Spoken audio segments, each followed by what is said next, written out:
Hey everyone, my name is Nick and welcome to my channel. First off, a little bit about me. I'm French, I have a background in engineering, hence the name Frenchineer, and I decided to start this channel because I like to make stuff. I plan on designing and printing objects, doing electronics projects, maybe some welding, and maybe even motorcycle customization.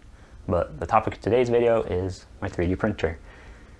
I got an Ender 3 V2 because it's well reviewed, affordable, and there's huge community support. In this video I'll be showing the assembly, and it's not going to be like a thorough build guide since there's a lot of those out there already, but more like a highlights and tips. So let's get to it. So started off by laying things out, making sure everything was there.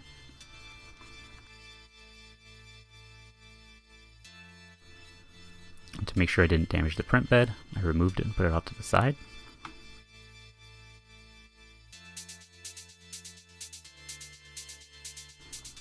So here I'm working on getting the wheels for the bed adjusted to avoid it wobbling while printing. I didn't actually get it successfully done at this time, but I was able to a little later.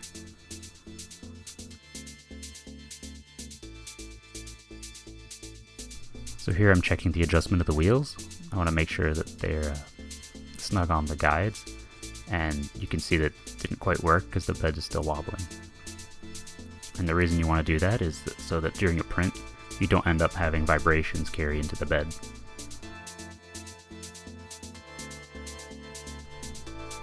So here I'm installing the Z-axis guides, and you can actually see that I don't tighten them down all the way, and I do that so that later on I can adjust them when I'm installing the X-axis, and you can see me checking that it's a little loose with my arm.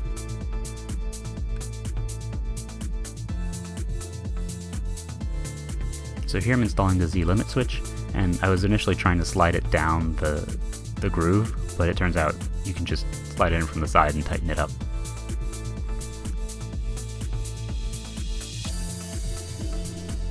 For the X-axis assembly, you do have to hold one of the screws between two plates while screwing it in, so just be aware of that.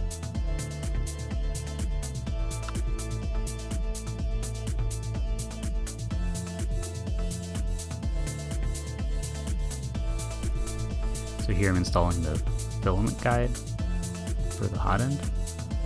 And a critical part of this step is to play with your puppy if you have one. It's very important.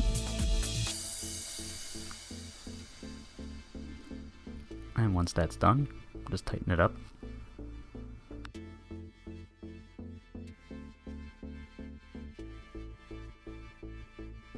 So for the belt assembly, you start by running it under the rollers.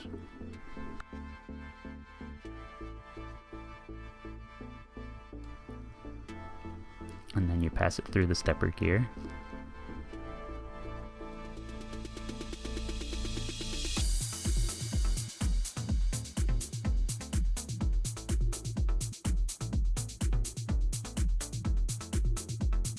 And then once you've wrapped the belt through to the other side, you can attach it to the hot end.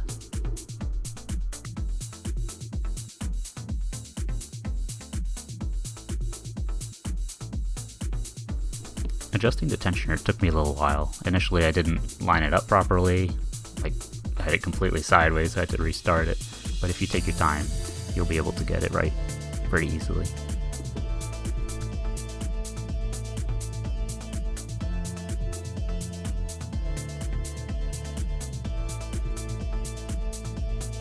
And once you're done installing the tensioner, you can bring the belt over to the hot end and slide it in. It gets easier if you loosen up the tensioner first, and then you can connect it and adjust it correctly.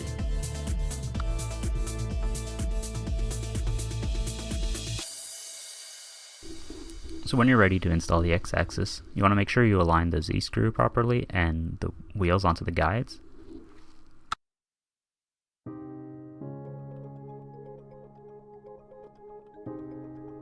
And in my case, I noticed that I hadn't tightened the collar enough on the Z screw, so the stepper would turn, but the screw wouldn't turn.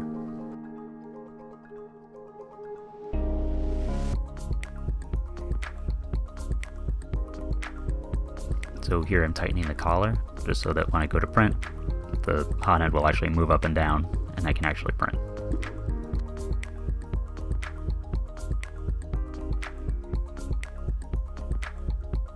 So once everything's in place, you can start turning it by hand and push gently, and the x-axis will move down.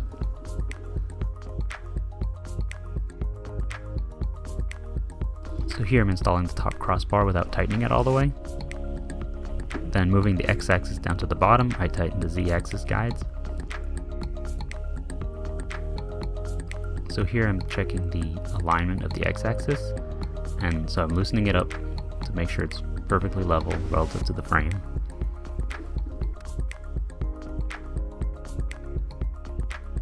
And I check for that with the machinist's ruler.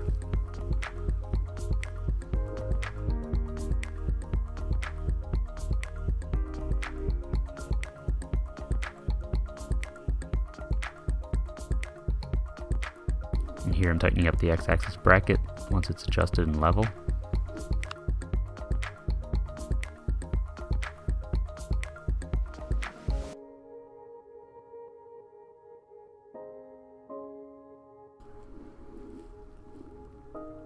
And after a final check, I can tighten up the crossbar.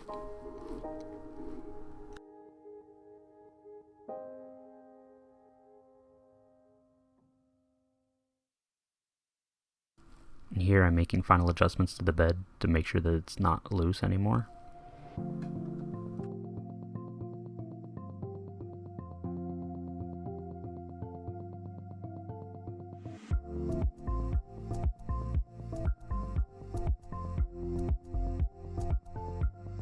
And for the screen assembly, the first time I tried to put the mount on, it didn't actually attach properly because I didn't do a very good job with the T-nuts, and it popped right off when I tried to mount the screen. So here I made sure everything was nice and tight and double checked that the mounting plate was solid.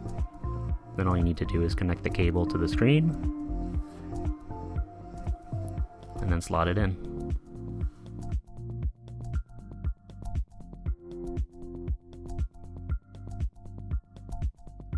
Connecting the steppers and the limit switches.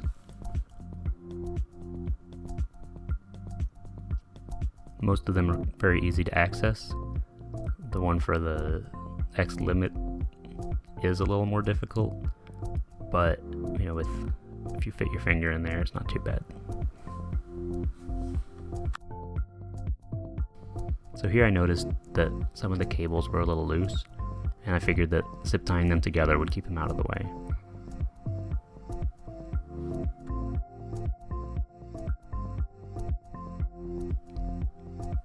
Peeling off the screen protector was a little harder than it should have been because it got caught in the bezel, but I was able to get all of it out.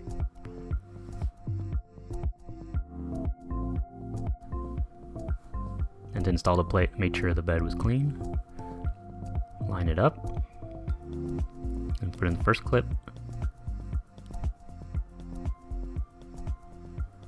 and the second clip, and that's it. Overall, the assembly went really well. I watched a video ahead of time and then followed along with it to know what to expect, and that was really helpful. I definitely recommend it. The video I followed was Just Vlad's assembly guide, and he also includes guidance on making your first test print, which is a test cube, and that came out perfect. So definitely recommend it. Now you probably notice that my spool holder is no longer at the top, and that's because I printed it apart to relocate it, and I'll be covering that next time. So until then, take care, and I'll see you in the next video.